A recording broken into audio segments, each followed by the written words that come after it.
আসসালামু আলাইকুম। কেমন আছেন সবাই? আশা করি আল্লাহর রহমতে ভালো আছেন। আমরা আলহামদুলিল্লাহ ভালো আছি। মেয়েদের জীবনের পরিবর্তন ঘটে তার বিয়ের পরে। বাবার বাড়ি মধুময় জীবন পার করে হাজারো নারী স্বপ্ন, আশা, ভালোবাসা, শখ আহ্লাদ নিয়ে যায় শ্বশুর বাড়ি। সেখানে আসলে কারো কপাল সুখময়, কারো কপাল দুঃখময়, সব ভাগ্যর ব্যাপার। যাই হোক, পাশের বাড়ির ভাস্তি বিয়ে হচ্ছে, আজকে হচ্ছে গায়ে হলুদ। তো এখানে সবাই মিলে তাকে হলুদ দিচ্ছে, গোসল করাবে।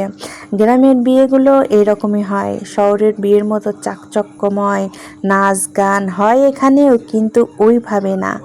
আসলে সাধারণ জীবনযাপনের মধ্যে এত মজাময় করে বিয়েটা হচ্ছে, খুব ভালো লাগতেছে। তো আপনাদের সাথে কিছু ভিডিও ক্লিপ শেয়ার করলাম।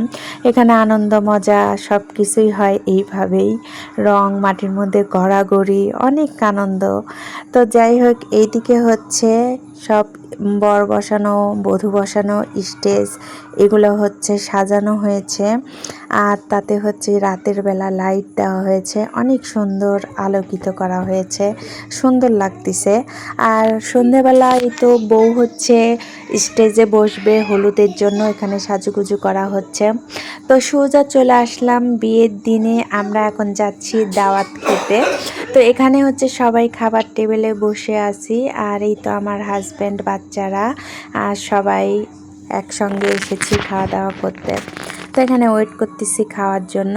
তারপরে হচ্ছে বর চলে আসছে। তো এখানে সবাই মিলে গেট ধরতেছে। তো এখানে হচ্ছে দাদি নানি এরাও ছিল, আর তো খালাতো মামাতো বোনেরা ছিল। সবাই এখানে বসে হচ্ছে বরের সাথে অনেক মজা করতেছে, গেট ধরতেছে।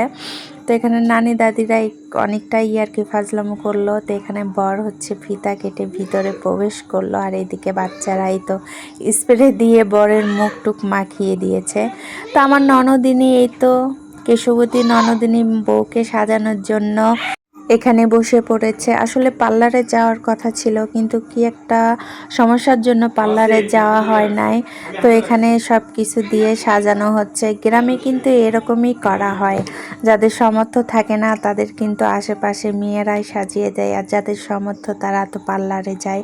যাই হোক, ওর যাওয়ার কথা ছিল কিন্তু যাওয়া হলো না। এইদিকে সবাই আসছে বিয়ে পড়ানোর জন্য, কবুল বলার জন্য। তো আলহামদুলিল্লাহ খুব সুন্দরভাবে কবুল বলেছে। একটা মেয়ের জীবন পরিবর্তন হয়ে গেল, তাই না? এখন ছিল একরকম, আর এক জীবনের দ্বিতীয় অধ্যায়ে পা দিল।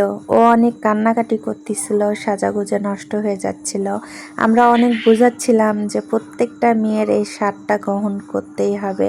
যাই হোক, তবুও তো বাবার বাড়ি শান্তির জীবন থেকে শ্বশুর বাড়ি যাওয়া। যাই হোক, আল্লাহ ওদের ভবিষ্যৎ উজ্জ্বল করুক, সুখে শান্তিতে সংসার করুক, এই দোয়াটাই করি।